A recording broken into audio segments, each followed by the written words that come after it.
Good evening, everyone. This is gonna be a run-through of my lesson plan for the Haitian Revolution. So this is a lesson on the Haitian Revolution, the first lesson, the first section of my unit, the Atlantic Revolutions.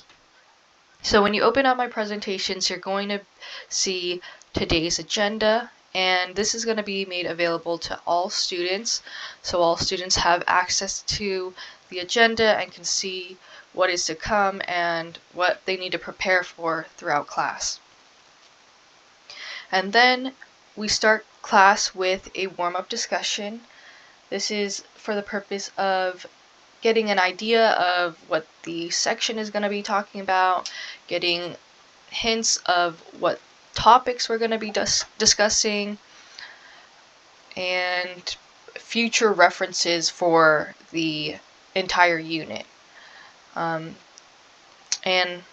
my unit theme is revolution. So after students write out their responses, I then go into my lecture, and I begin my lecture with a refresher and connections. So I offer students context to the lesson we're studying. So we are studying the Haitian Revolution. This slide provides background context to why we are studying this after the era of Enlightenment. And to the side here I have the central historical question, which is a focus question students can focus on throughout this lecture and throughout their activities. Then we continue to go into refreshers and connections, reminding students what they remember from our previous lesson about the Enlightenment and now how it's going to relate to this new unit and this new lesson. So this is a little check-in point.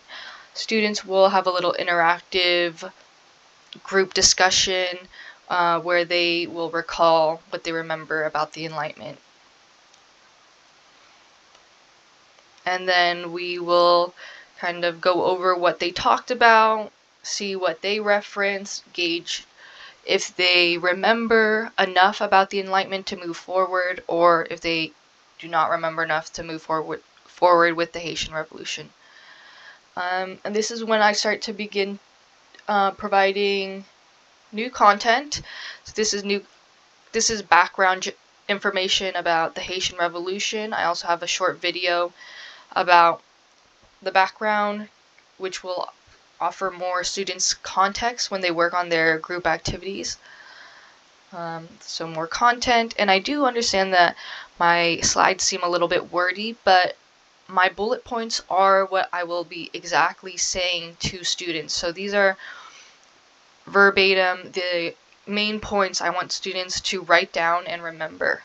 So not only are they reading it, but they are listening to me verbally say these main points.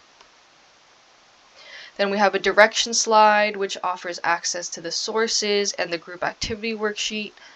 Once students work on their group activity, we're going to be doing corrections.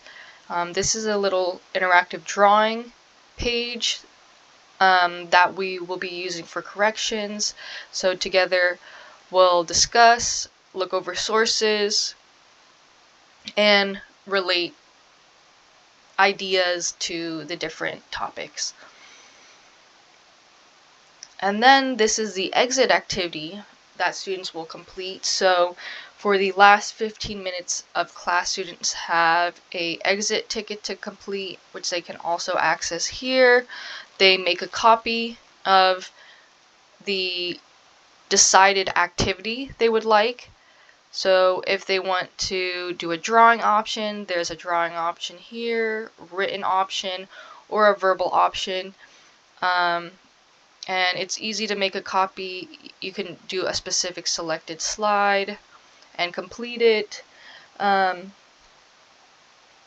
students will then turn that in whenever they complete it.